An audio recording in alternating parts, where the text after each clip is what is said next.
Nous sommes dimanche 7 mai 2018, toujours à la résidence ONN, dans le cadre de notre émission, le journal du dimanche. Aujourd'hui, nous recevons Jean-Blé Guiraot, vice-président de l'UDPCI en charge des organisations professionnelles et ONG. Il est également président du comité scientifique pour l'organisation du congrès de l'UDPCI. Vice-président. Vice-président. Jean-Blé Guiraot, bonjour. Oui, bonjour. Bonne arrivée sur notre plateau. Merci. Ok. Jean-Blé Guiraot, on vous a connu très bouillant sur la scène politique, au point où on vous a attribué un nom, le Dougoudou national. Aujourd'hui, on a l'impression que vous avez pris du recul. Est-ce que vous êtes découragé par la politique ivoirienne? Qu'est-ce qui se passe? Je voudrais saluer les nombreux lecteurs internautes du journal Le Quotidien Le Mandat. Je voudrais, avant tout propos, vous dire que j'ai été bousculé par le décès d'un de vos confrères, qui est un ami à moi, frère. Kangarouvia, c'est ça? Kangarouvia, avec qui j'ai fait les années universités ensemble. On avait un slogan, parce qu'on est tous des fessis. Camarades militants, ce matin sur le campus, c'était ce jour-là, la police nous avait gazé, et c'était resté donc un mot qui, quand on se voit, on parlait. J'ai perdu mon aîné le 17 janvier, et donc je lui ai donné le programme. Et on devait enterrer mon frère le 3 mars, et puis après, j'apprends qu'il a fait un accident. J'ai été tellement bousculé que je n'ai pas eu le courage d'être là. Mais je voudrais avant tout demander toutes mes excuses, mes condoléances surtout au DG du mandat, mais à tous les personnels, à tous les frères. Merci beaucoup. Et vous dire que Roubia, c'est un frère pour moi. C'est un ami, c'est un frère. On a fait tout ensemble. De l'université, de la FESI, on s'est retrouvés dans le sport. On était au comité directeur de l'Afrique ensemble. De Condé Cheikh, c'est un frère.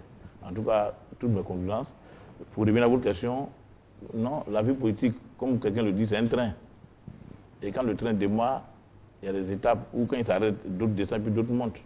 Nous, on est tous dans le train, on continue la marche. Parce que pour nous, la lutte qui a commencé depuis 1990 avec la FESI dans les années universitaires continue encore. Donc ça fait 28 ans de combat. Mais il y a des fois, il faut s'arrêter, faire son bilan, regarder derrière, regarder à gauche et à droite, définir les priorités, les objectifs, sans oublier que ce qui est primordial, c'est avancer, ne jamais reculer. C'est d'ailleurs le centre du Dougoudou national, ne jamais tomber, ne jamais reculer, avancer, quelles soient les difficultés. Donc nous avançons. Ceux qui ne comprennent pas, ils diront qu'on n'est plus dans le train, mais on est dans le train, on avance. Mais attention, comme les scientifiques, c'est avec méthode, avec méthodologie, pour que évidemment, on ne se perde pas en cours de route. Parce que le marigot politique ivoirien est plein de crabes, de vipères, de scorpions, de manias, de ténias. Vous parlez de 28 ans de lutte. Vous arrêtez, faites un bilan, est-ce que vous êtes satisfait quand vous regardez derrière? Non, on n'est pas satisfait. Un combattant n'est jamais satisfait. C'est-à-dire que lorsque le combattant est satisfait, c'est qu'il est en train de tomber dans une bourgeoisie. Je ne dis pas son nom. Le combattant doit avancer par rapport aux objectifs. Nos objectifs, quand on était à la FESI, c'était mettre en place une démocratie vraie. Et puis, quand on a quitté les bancs universitaires, qu'on est à la vie active, c'est fait en sorte que lorsqu'on est dans un parti politique, comme l'UDPCI, dans la minute, c'est que ce parti arrive au pouvoir. Et vous voyez que, né en 2001, l'UDPCI encore, même si une alliance qui est au pouvoir aujourd'hui, est à côté du pouvoir, n'est pas au pouvoir avec son président. Donc le combat continue.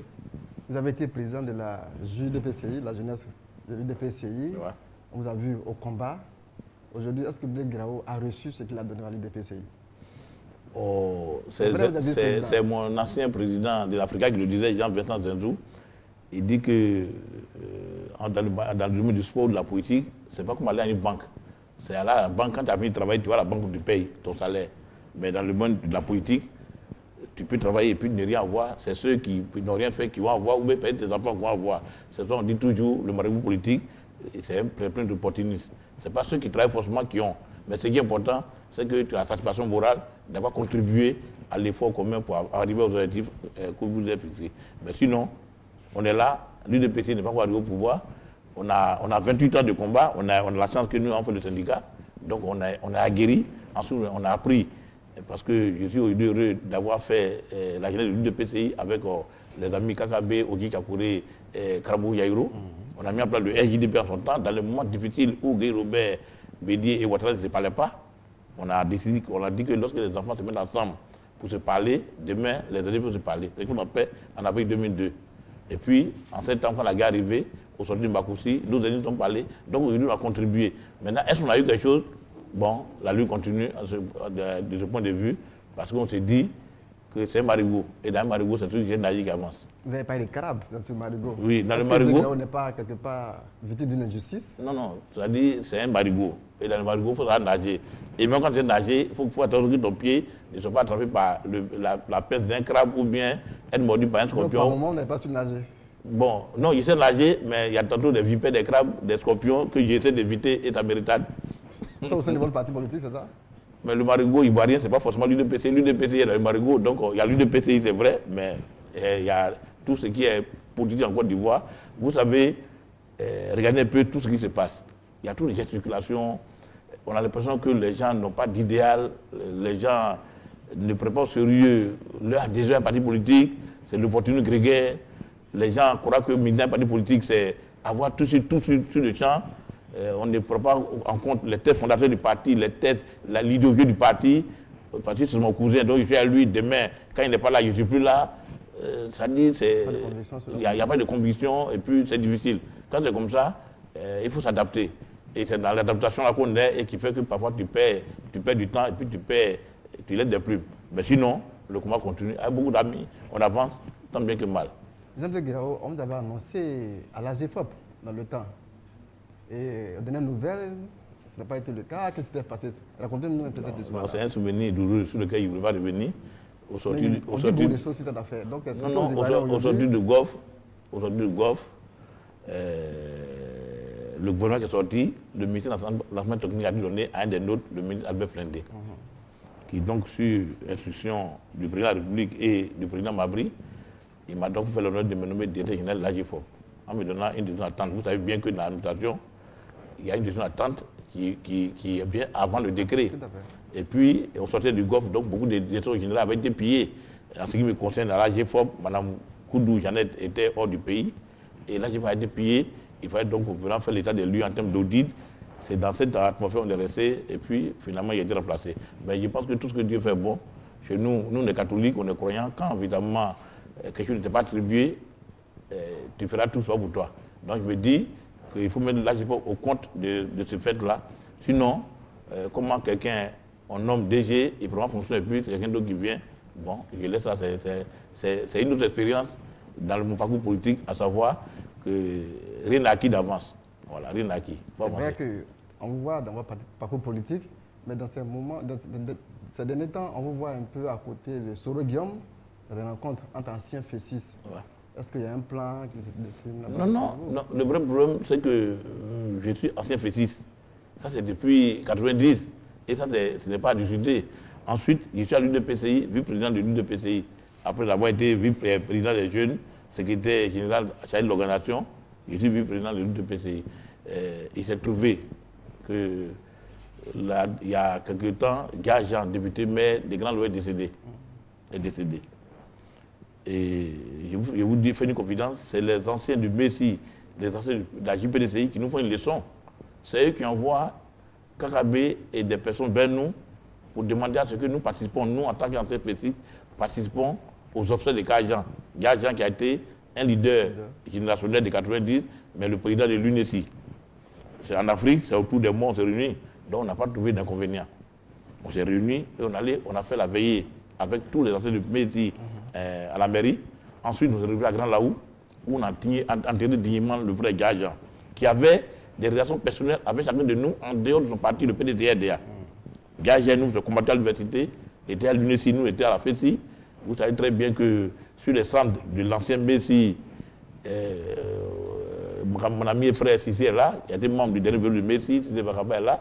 Il y a germé donc beaucoup de petits mouvements, CIRAG, UNESI, qui évidemment voulaient porter la contradiction à la FESI, mais une contradiction vaine parce qu'ils n'ont pas pu, la FESI s'est déposée. Ça, c'est l'histoire, c'est pas à discuter. Et puis, on a dit, mais quand les gens, ils nous font, ils nous tendent la pêche en termes de solidarité, mais pourquoi dire nous, anciens fétistes, on ne se réunit pas et qu'on bat de côté nos égaux, notre moi, nos petites choses. Donc on se réunit, mais quand on se réunit, il faut évidemment, la fête aujourd'hui c'est 10 générations. Quand on se réunit, il faut évidemment faire le tour des anciens secrétaires généraux pour essayer de voir, d'abord avoir l'adhésion au projet et puis essayer de voir comment on peut mettre en place ce qu'on appelait réconciliation et puis solidarité. Dans le cadre là, donc, vous savez bien que Guillaume Soro a été le 4e secrétaire général de la FETI. Il vient tout de suite après moi. Donc, quand on est sorti des grands là, on allait dire merci au président Mabry. Et il était question de voir le ministre d'État Ahmed, son collègue était chargé. Donc, en temps, on a dit, bon, on fait le tour des trucs. On a allé voir Guillaume Soro qui était entièrement d'accord avec le projet de réconciliation, mais surtout de solidarité entre les anciens. Donc, on a mis en place une structure qui est en train de travailler. Et aujourd'hui, à Dieu merci, on a, donc pour le moment, là où il parle, 696 personnes anciennes de la FETI qui sont inscrites sur notre plateforme. Mais ça continue, parce que les camarades qui sont en Europe viennent de faire une assemblée générale le 22 avril dernier. Donc, les anciens sont retrouvés. On n'est pas tout. C'est parce qu'on ne se connaissait pas, on ne se voyait plus. On a été chez Guillaume un dimanche.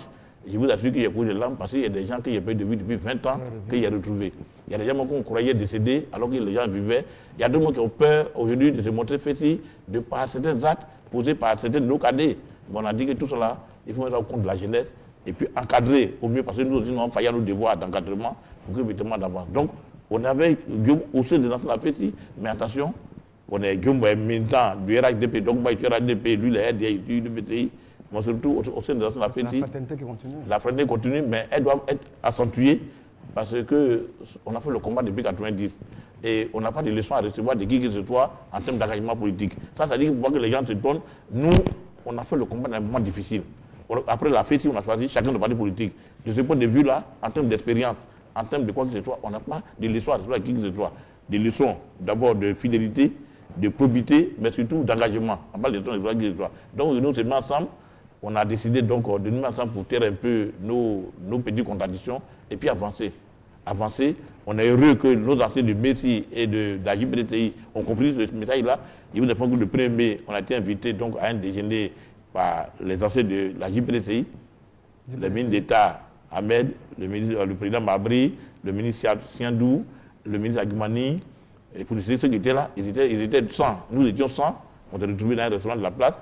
Sans publicité, il n'y a pas dit le nom, on s'est retrouvés et on a dit que ça c'est un pas, mais maintenant il faut réfléchir. Parce que qu'on le veuille ou non, la gestion d'un pays est générationnelle. Voilà. Quand vous avez vu la génération des pères fondateurs, et puis il y a eu des collaborateurs du père fondateur au Fouboigny, aujourd'hui nous sommes dans la gestion des collaborateurs du père fondateur.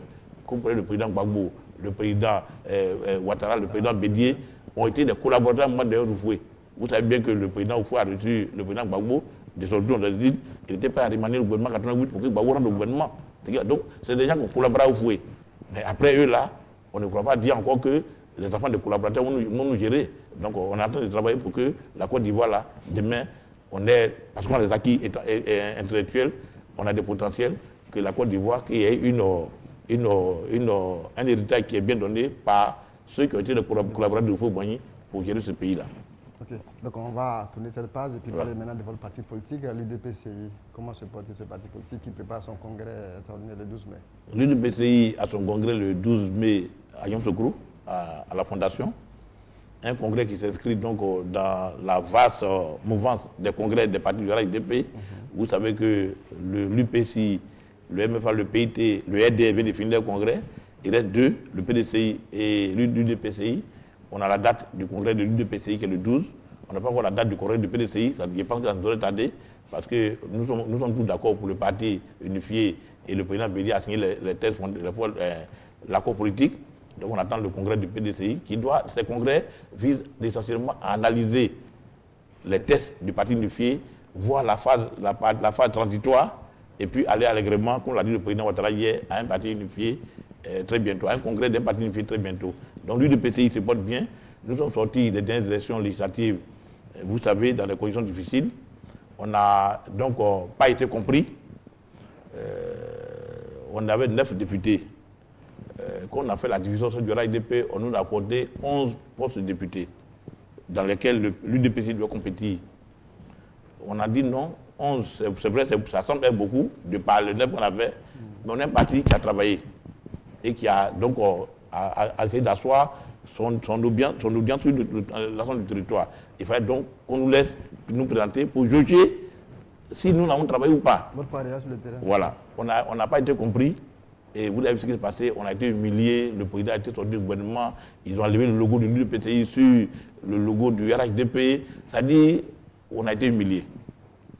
Mais ce qui nous a étonné, on a été humiliés parce qu'on n'est pas allé à RHDP Et ceux qui ont gagné RDP maintenant, ils ne vont pas aller jusqu'à la fin créer un groupe parlementaire. Dès qu'on est sorti, chaque parti pour dire revendiquer le nom du député. Ça dit finalement à quoi a servi tous ces gymnastiques-là d'humiliation de l'UDPC, de l'UPC, si c'est pour aller encore avoir des partis politiques et des groupes parlementaires qui sont pour des partis politiques.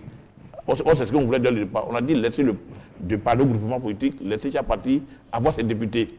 Chacun jauge sa capacité de terrain et c'est en étant ensemble qu'on est fort. On a fait ça. Aujourd'hui, il n'y a pas de groupe parlementaire RDP à l'Assemblée. Il n'y a pas de groupe parlementaire RDP à l'Assemblée. Donc on s'est dit, pourquoi Diane nous avons sanctionné si c'est pas arrivé à ce résultat. Ça fait un. Bon, je pense que l'eau a coulé sous le pont, les choses sont avancées. On n'est pas parti du RDP. La preuve, on a 3 personnes au haut comité au niveau pour négocier.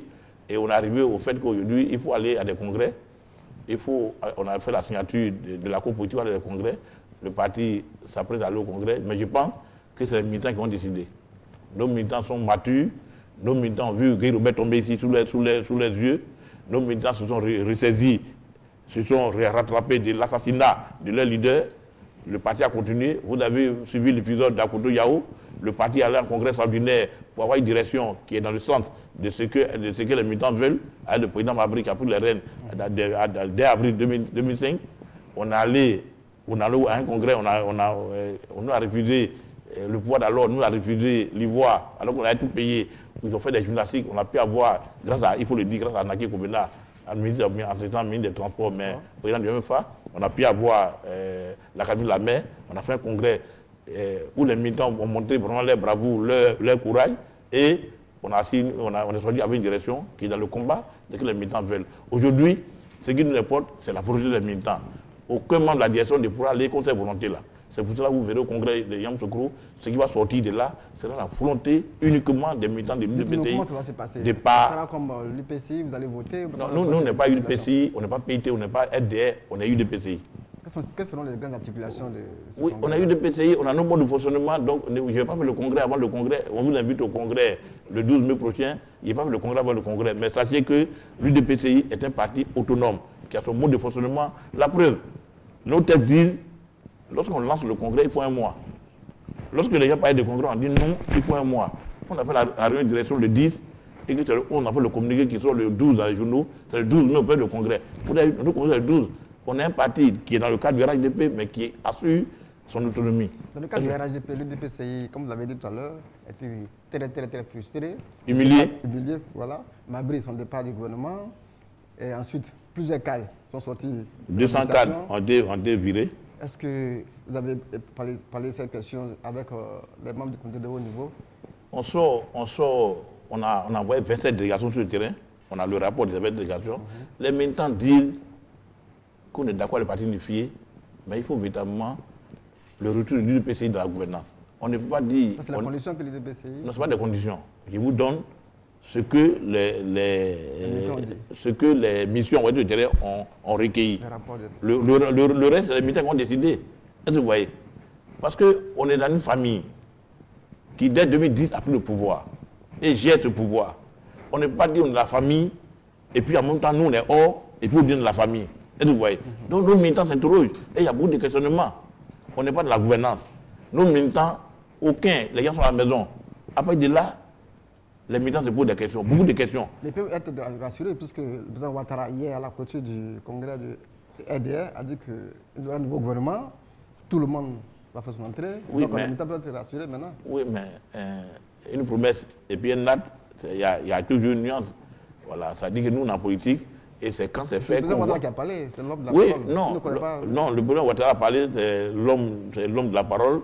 Ça, nous, on fait confiance au président Ouattara. En même temps, il vous dit que si ce qu'il a dit c'était fait avant le congrès, nos militaires peuvent rassurer.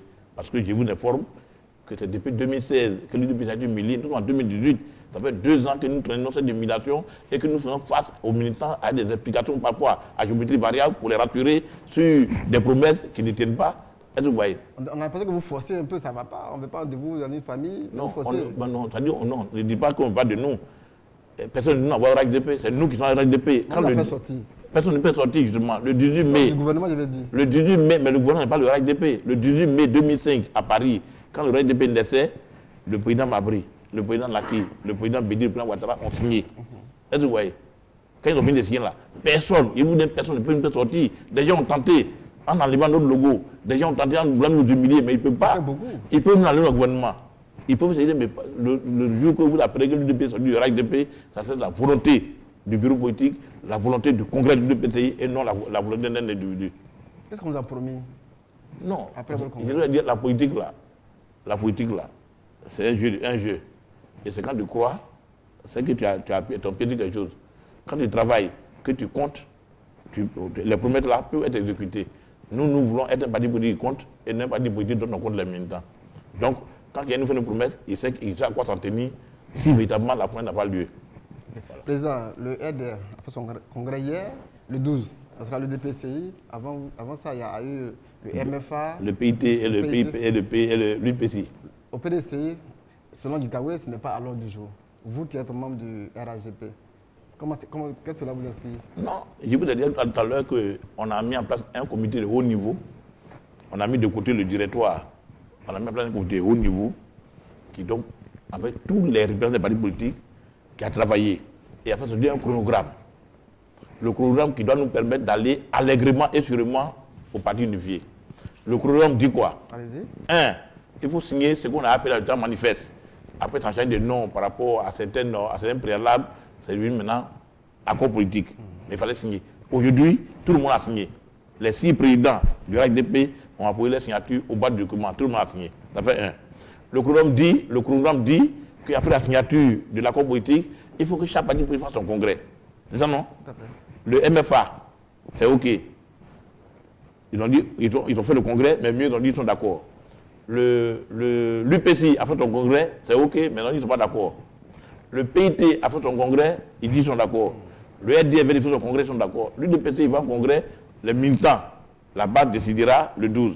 Mais on attend nous tous la date du congrès du PDCI et on ne va pas nous les émixer dans le programme en termes de choix de date, parce que nous on considère qu'il faut respecter dans l'alliance, il faut respecter les partenaires. C'est pour ça que vous voyez à l'UDPCI, nous sommes vraiment regardants du respect de la parole, mais du respect de l'autre. Vous ne verrez jamais les militants de l'UDPCI élever la voix sur un cadre de nos partis politiques si véritablement il n'a pas l'occasion, comme l'a pas donné à Agumani, qui s'est permis, dans une envolée l'écrit des studios du président Robert Gueye, il a eu la réaction qu'il fallait. Parce que autant on respecte les gens, autant on nous respecte.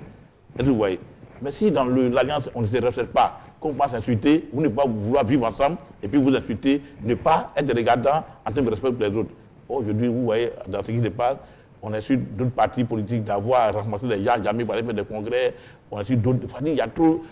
Le vivre ensemble est en train d'être galvaudé de par des actes, des comportements, des injures qui n'ont pas le RHDP. On est au foutisme, au fou nous a appris le respect de l'autre.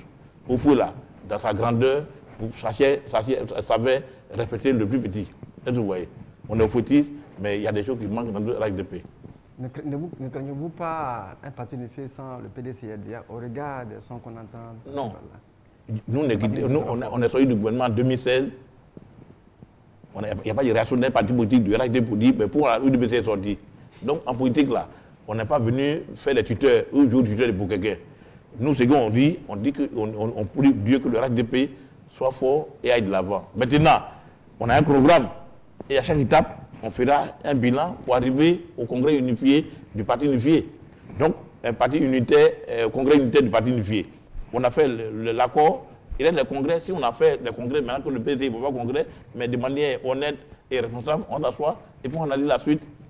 Mais je vous informe que le PDCI a trop fait pour ce pays et le PDCI ne pense pas qu'il soit dans une posture aujourd'hui d'aller dans un sens pour mettre la main dans ce pays.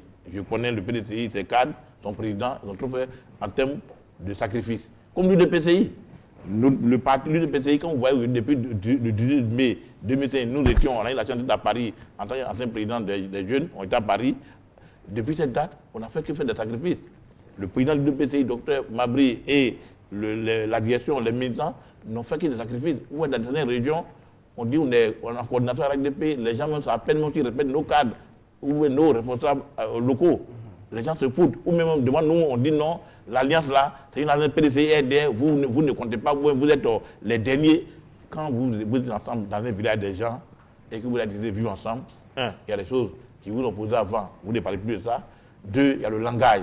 Trois, il y a le comportement. Vous ne pouvez pas dire que vous êtes ensemble avec des gens et puis les humilier, les minimiser.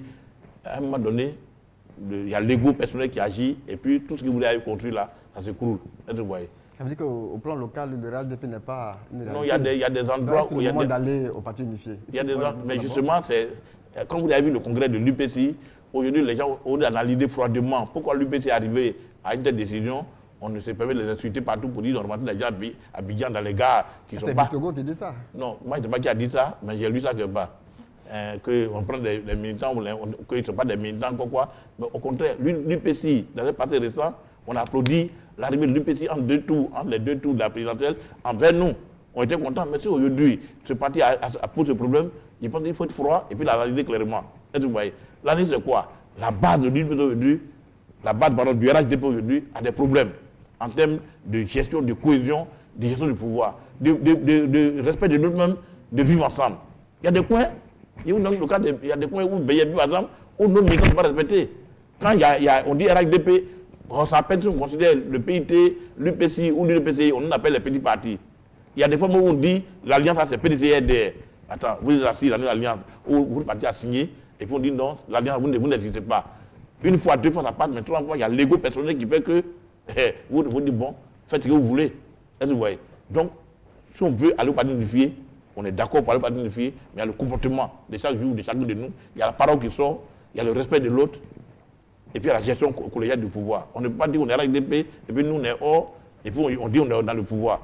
Donc, il y a des choses à corriger, et c'est des choses qu'il faut corriger. Malheureusement, on est le 12 mai, c'est le congrès dans une semaine. On va prier Dieu, mais j'ai vu des fois que nous venons de la base, on a entendu beaucoup de choses. On a entendu beaucoup de choses. Nos militants sont responsables. Ils savent aujourd'hui les sacrifices que le parti a fait. On leur a dit seulement que ne croyez pas qu'on va à ce congrès pour que le parti soit dissous. On a dit d'entendre le président Ouattara qui a dit qu'il n'acceptera jamais que le RDS soit dissous. C'est-à-dire pas. Deuxièmement, les militants disent que mais si on va pas unifier, est-ce que le projet de candidature du président de l'UPCI sorti du congrès de décembre 2013 n'est pas en train de jeter à l'eau? Vous avez entendu le président de hier dit tout le monde peut se présenter et que c'est le meilleur. Donc il suffit de mettre en place le mécanisme au sein du parti unifié de choix du candidat et nous pensons que, honnêtement... Vous avez déjà une idée du mode de désignation du candidat? Non, on n'a pas, le parti n'est pas rondé, le parti unifié n'est pas rondé, non, on ne connaît pas. Mais nous, on s'est dit que le mode là doit être un mode dynamique pour que notre président qui a de la valeur, notre président aujourd'hui qui compte, puisse vraiment être celui qui puisse faire la paix, le rassemblement dans le cadre du RHDP, donc être candidat du RHDP. Si c'est ouvert et que c'est sérieux, nous, on a beaucoup d'espoir que notre président l'a choisi. Ce sont les inquiétudes de nos militants. La gestion du pouvoir actuel, le fait qu'on soit dehors, le comportement de beaucoup de cadres du PDCI et du RDR envers nous, et puis le fonctionnement d'alliance en termes de gestion du pouvoir et puis des élections du candidat à la présidentielle. Voilà. Okay. Donc, président, on va poursuivre toujours avec l'UDPCI. Il y a un cadre, un doyen de l'UDPCI qui vient de faire son parti politique, il veut parler de Tiakoné. Quel commentaire faites-vous sur cette sortie-là? Est-ce qu'il y a un problème interne au niveau de votre parti? Vous savez que moi, je suis d'habitude un homme qui est reconnaissant et puis qui n'aime pas parler de beaucoup d'aînés en public. Chez nous au village, quand tu veux parler d'un aîné, il y a le respect de la parole, le respect. Est-ce que vous voyez? C'est ce qui fait que depuis les gens m'appellent quoi, il reste toujours dans ma dynamique de dire c'est pas bon. Non, je ne me demande pas de l'attaquer. Non, il n'y a pas de l'attaquer, il dit parler même. Oui. Et donc, dans ma position, je dis que c'est pas bon, qu'un militant, quelque chose on rend. Parce que la politique, dans un parti politique, la gestion, la prise du pouvoir, c'est un problème de comptage. En matière, on appelle la loi des grands nombres. C'est quand vous avez plus de militants que vous êtes élus. Et vous voyez. Donc, même quand le militant, le plus petit militant, même s'il est fou, s'il peut mettre un billet dans l'une, il compte pour le parti. Et vous voyez. Donc, quand un militant quitte le parti, ça fait un de moins. Ça, c'est pas bon. Deuxièmement, quand nous avons tué le président Robert Gueye, vous savez bien qu'avant que le président Robert Gueye soit décédé, assassiné, nous avons un siège en plein plateau. Mais quand le président Robert Gueye a été assassiné, ça peut-être beaucoup ne savent pas, c'était la première élimination du parti. On a été vidé du siège du plateau. Mais qui n'a trouvé le siège qui était resté bossé? C'est Tiakoné. Qui a mené le siège? Qui a fait que l'UDPCI, au moment où on dirait que le président Robert Gueye est assassiné, on a un parti qui est dans la rue et qu'on va déboucher les cadres, c'est Tiakoné qui a trouvé un siège. des plateaux qu'il a meublés, et on est resté là pendant des années. Vous voyez. Donc, quand tu veux parler de cette année-là, ou bien au moins il s'en va, il y a quand même, ça fait mal, et puis il faut être chose. Mais en même temps, je suis quand même surpris que les gens disent que quand il y a commencé à savoir, le parti va avoir des problèmes. Ça, je ne suis pas d'accord avec ça. Il n'a pas été compris, c'est pourquoi les partis... Non, le vrai problème, c'est qu'on est venu à l'UDPCI. Au départ, il ne militait pas l'UDPCI, il était, de par ses fonctions, pour la Cour suprême, il ne militait pas l'UDPCI. Quand il est venu à l'UDPCI, le président Mabri a dit, de par son âge, de par les fonctions qu'il a occupées et de par son audience, il le met président d'un comité de réconciliation et de remobilisation des militants. C'est ce comité. Ce comité, il a rendu, quand il a rendu ses travaux, il a dit il démissionne. C'est-à-dire au moins il rendait les rapports, pas uniquement de la direction, au moins il rendait les rapports de son comité, il a mis une lettre, il dit démissionner. C'est-à-dire, quand il a déposé les rapports, la direction maintenant devait le rappeler pour dire bon, pour l'entendre sur le rapport qu'il a fait et puis en discuter. Parce qu'il y a même un rapport fait, mais il y a des choses sur lesquelles on peut discuter, il y a matière de discussion. Mais en même temps, ça n'aura pas d'accompagner d'une lettre de démission. Mais en tout état de cause, je voulais vous dire simplement que nous là, ce qu'on a traversé là, on a traversé la mer, ce n'est pas les ruisseaux qu'on nous effraie. Quand on est parti, ça fait mal, c'est un année, mais on est serein. Honnêtement, on est serein. Mais au regard des résultats des dernières élections au niveau de l'Ouest, le DPCI a perdu un peu de terrain. Non, avec l'arrivée de Diakoné, est-ce que mais la perte des derniers résultats, des derniers sièges. Cela est dû à quoi? C'est pas le fait de Diakoné ou Bekekedo, ça c'est nous-mêmes. Maintenant qu'il est arrivé, ça non, ça c'est nous-mêmes, UDPCI. Je vous informe qu'on a péché quelque part. Je vous donne un exemple simple. On a un député sortant à Benouin, Dame Maï Clarisse. Mais comment Diane, le parti peut se permettre de ne pas reconduire cette dame et pour mettre un candidat contre elle, et puis elle, on la met indépendante. Elle se met indépendante. C'est-à-dire qu'il y a eu des erreurs de cooking, il y a des erreurs à Ouitafla.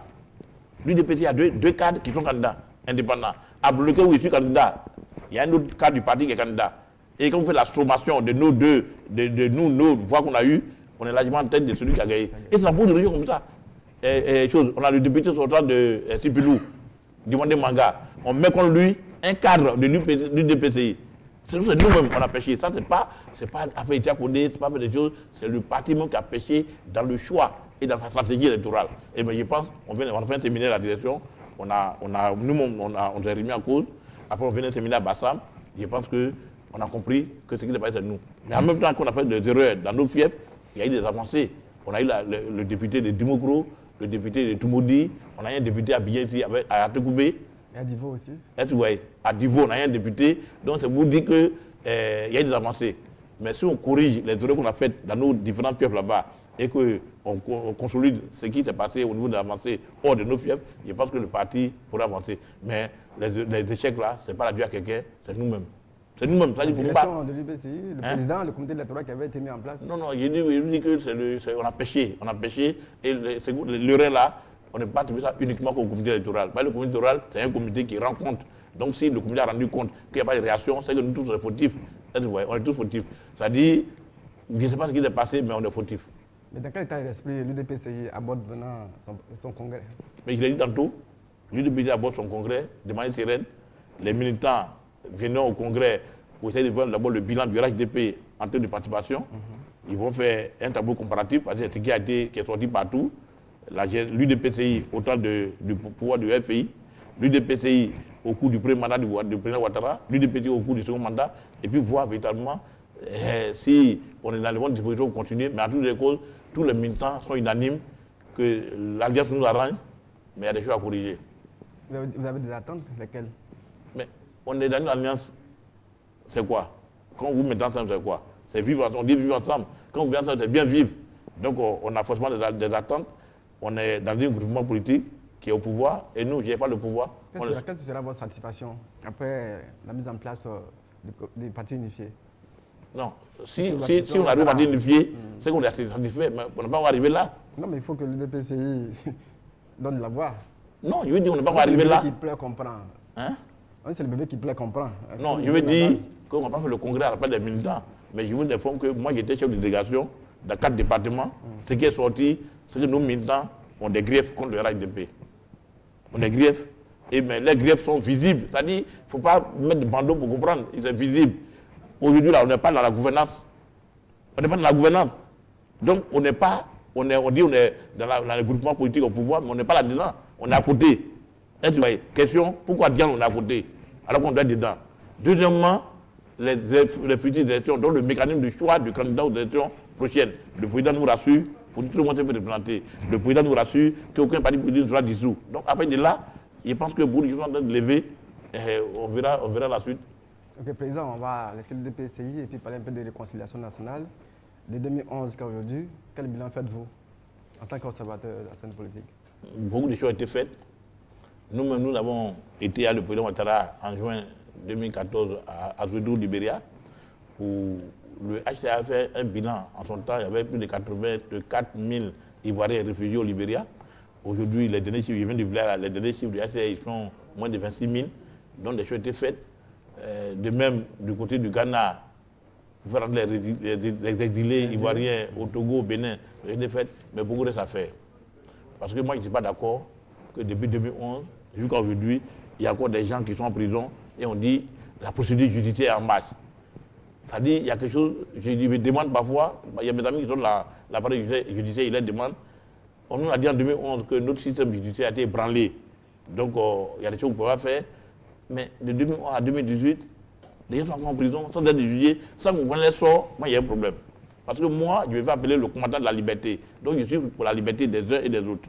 Je me dis que quand quelqu'un est arrêté, on le présente devant une juridiction, on le juge. S'il a fauté, on le condamne.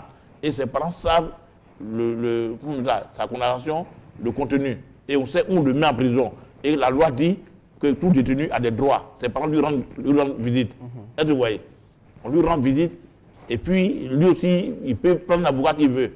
Mais on ne peut pas me dire que depuis 2011, des gens sont en prison, sans jugement, on ne sait pas où ils sont, les parents savent où ils sont, ils ne sont pas d'accord. Parce que la gestion d'un État, la roue tourne. Demain, la nous fait dans l'opposition. Et c'est pas bon. Sur la question, le président Alassane Ouattara, lors de la fête du travail, de son discours, a dit qu'il a demandé au ministre de la Justice d'accélérer le processus. Oui, mais le président a dit ça. Mais le ministre même là, quand le président a dit ça, il doit démissionner. Il doit lui démissionner. Parce que quand le président l'interpelle publiquement, le premier président a accéléré, depuis 2011, c'est maintenant accéléré. C'est qu'il dette, lui, il a déposé sa lettre depuis démission. Est-ce que vous voyez, je ne suis pas d'accord avec ça. En son temps, l'ancien ministre de la Justice, il l'a rencontré. Je lui demandais, mais qu'est-ce qui bloque la procédure judiciaire pour que des gens sont pris depuis 2011, ils ne sont pas jugés. Ça dit, aujourd'hui, vous n'informez pas encore d'Ivoire, il y a des gens qui sont dans les villas. Ils sont pris dans les villas. Mais attendez, nous là, on est à la RDP, mais demain là, on peut être dans l'opposition. Et nos parents ne sauront pas où on est, on nous met en prison. Ce n'est pas bon. Un état de droit pour lequel le président se bat doit faire en sorte que tout Ivoirien qui a un délit ou qui est arrêté par rapport à un délit se présente devant une juridiction, on le juge, on dit à 5 ans, 10 ans, 20 ans, on sait où il est en prison, ses collègues, ses parents lui rendent visite de temps en temps, au moins on sait qu'il est en prison. Parce que la prison doit garder son caractère éducatif. Est-ce que vous voyez? Mais il ne faut pas mettre des gens dans les goulades, on ne sait pas où ils sont. Et le président a raison d'interpeller publiquement le ministre de la Justice, mais en d'autres thèmes, dans d'autres pays, quand le président interpelle publiquement, le même juge devait démissionner. Mais comme en Côte d'Ivoire, les gars n'ont pas la culture de la démission, c'est ça qui fait problème. Ok, président, on va parler un peu de conflit. Vous êtes cadre de l'Ouest. Oui. La région est souvent victime de conflits fonciers. Qu'est-ce que cela vous inspire, vous cadre? Est-ce que la situation évolue là-bas? Non, il y a beaucoup de choses. Vous voulez parler plutôt du conflit, du dernier conflit de Gwendébé. Il y a beaucoup de choses. Moi, à ce niveau, je vous dis maintenant que d'ici, j'ai calculé 2 semaines après le congrès du PCI, je suis organisé pour parler sur beaucoup de points. Il y a eu le conflit de Gwendébé. Gwendébé, c'est une forêt classée. Dans le Cavalier, il y a beaucoup de forêts classées. Sio, le Cavalier, le Gwendébé. Quand on dit classé en français, c'est-à-dire des parcelles qui sont du ressort de l'État. Mais faites un tour dans le Gwendébé, vous verrez que la forêt qu'on dit classée là, chaque jour, c'est des camions de bois qui sortent. Chaque jour, c'est du café, du cacao qui sortent, des VA qui sortent des forêts qu'on dit classées au vu au-dessus de la zone de fort, des eaux et forêts, de l'OIPR, qui sont des structures étatiques en charge justement de ces domaines-là. Et des gens, quelqu'un assis là-bas, on dit, bon, lui, il a 450 hectares dans le Gwendébé, devant les eaux et forêts. Hein? Dans une forêt classée. Et donc, quand le conflit a commencé, l'État a pris la disposition. Ils vont immatriculer tous ceux qui détiennent des parcelles dans ces forêts. Donc, on a la phase d'immatriculation. Elle dit il faut connaître ça appartient à qui. Ça, pour moi, c'est de la distraction. On a fait une distraire. Pour vous, qu'est-ce qu'il faut faire? Pour moi, là, solution? Je l'ai dit à des réunions au ministère de l'Intérieur, où le chef d'état-major était le ministre de l'Intérieur. Je lui ai dit que pour nous, là, il faut d'abord l'État se prononce. La forêt, là, est-ce qu'elle reste classée ou non? C'est quand on connaît la nature de la forêt par rapport à la décision de l'État, que la décision à prendre va suivre. On immatricule là, c'est pourquoi. Si elle est classée, il n'y a pas d'immatriculation, on vit tout le monde. Il n'y a pas d'immatriculation. Quand elle n'est pas classée, donc elle va appartenir, elle va revenir aux populations villageoises, alors là, on fait l'immatriculation. Et comme les forêts appartiennent, les forêts ne sont pas, les choses appartiennent à des villageois. Donc, on demande aux villageois d'avoir des titres fonciers. Et quand ils ont des titres fonciers là, ceux qui sont dans les forêts là, ils vont négocier à eux maintenant, de par la loi, c'est écrit dans la Constitution, ils vont négocier à eux pour que ça soit comme on a fait à Biézi, du domaine des villageois, et puis ça leur rapporte quelque chose en termes de revenus. Mais on n'a pas, l'État n'est pas prononcé, et puis on va faire l'immatriculation. Ça fait un. De deux, mais là-bas, là, ce n'est pas le gouvernement de Bé qui a problème. Parce que l'État a d'agir par à coup. Il y a un problème avec le on prend des résolutions. Demain, quand il y a un problème dans le CIO, on prend des résolutions. Demain, quand il y a un problème de cavalier, on prend des résolutions. Non. L'État, dès l'indépendance de Côte d'Ivoire, le président Fouet a été inspiré en créant le ministère des Eaux et Forêts, en créant la Sauce de Fort, en créant l'OIPR. C'est-à-dire que c'est des structures, si vous voyez les budgets vachement financés par l'État de Côte d'Ivoire, mais par les organisations internationales. Vous savez bien qu'au niveau international, les gens sont friands de la lutte pour le vert, c'est-à-dire la lutte contre la déforestation. Donc, après de là, il faut que les gens travaillent. Mais je l'ai dit, j'attendais une réponse. Tous les fonctionnaires, préfets, sous-préfets, professeurs, agents, quand ils dépassent, on l'a fait chez nous, quand ils dépassent le zoo, eux tous deviennent des responsables forestiers. C'est-à-dire des grands producteurs de café cacao. C'est-à-dire ils ont tous des parcelles. Ou bien ils prennent des travailleurs qui travaillent pour eux. Eux tous, sans exception. Quand les locaux maintenant disent, mais attends, il faudrait classer. Pourquoi donc les gens travaillent et nous ne travaillons pas? Ça devient des conflits. Donc la zone est difficile. Je pense qu'il faut un courage politique. Et nous continuons d'encourager l'État de Côte d'Ivoire après cette décision politique de manière courageuse pour avancer. Sinon, ce n'est pas bon. Okay.